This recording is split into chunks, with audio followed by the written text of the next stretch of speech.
இப்ப நான் இங்க வந்து பேசுறேன். என்னுடைய லைஃப்லயே இந்த 25 வருஷ வாழ்க்கையில நான் தண்ணி குடிச்சு பேசினதா வரலாறே கிடையாது. என்னால் நிக்க முடியாம வந்து உட்கார்ந்து இருக்கிறேன். நான் இருந்தாலும் உங்ககிட்ட நான் பேசிட்டு இருக்கிறேனா இல்லையா? என்ன காரணம் தெரியுமா? சத்தியமா சொல்றேன், கடவுளுக்கு பொதுவா சொல்றேன், இன்னொரு 5 வருஷத்துல குழந்தை இங்க இருக்கிற உங்களை நான் ஒரு இடத்துல சந்திப்பேன். அந்த இடம் எப்படிப்பட்ட இடமா இருக்கும் தெரியுமா? நான் சொல்றேன் இரு. அந்த இடம் கேபின் திறந்துட்டு உள்ள வரும் பொழுது, மேம் புக் ஃபேர் வந்திருக்கிறீங்க மேம், என்ன யாருன்னு தெரியுதா?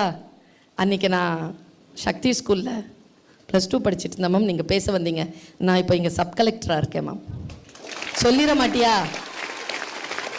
நான் டொரண்டோலையோ மெல்பர்ன்லையோ பிரிஸ்பேன்லையோ நான் இருக்கும்பொழுது, ஆஸ்திரேலியாவிலையோ இருக்கும்போது, மேம் 10th படிச்சுட்டு இருந்தேன் மேம், வந்திருந்தீங்க, என்ன மாதிரியான ஸ்பீச் மேம்? இன்னைக்கு நான் இங்கே சிஓவா இருக்கிறேன் மேம், ஃபேமிலி இங்கே தான் மேம் இருக்கு, எப்போ மேம் ஃப்ளைட்? மேம் நான் ட்ரைவ் பண்ணிட்டு உங்களை ஏர்போர்ட் கூப்பிட்டு போகிறேன் மேம், என்னோட தான் மேம் வரணும், கூப்பிட்ற மாட்டியா? அங்கே நான் உன்னை சந்திச்சிட மாட்டேனா? அதற்காகத்தான் குழந்தைய உங்ககிட்ட பேசிட்டு இருக்கிறேன். நான் எப்படி நான் ஆர்வத்தோடு இருக்கிறேனோ நீ உன்னுடைய ஆர்வத்தோடு நீ இருந்தனா யாக்கூப், நீ நிச்சயமாக நான் சொல்லுகிறேன், உன்னுடைய கான்சென்ட்ரேஷன் தான், நீ உன்னுடைய செல்ஃப் டாக் பண்ணு. நான் பேசியிருக்கேன், என்கிட்ட நான் பேசுவேன்.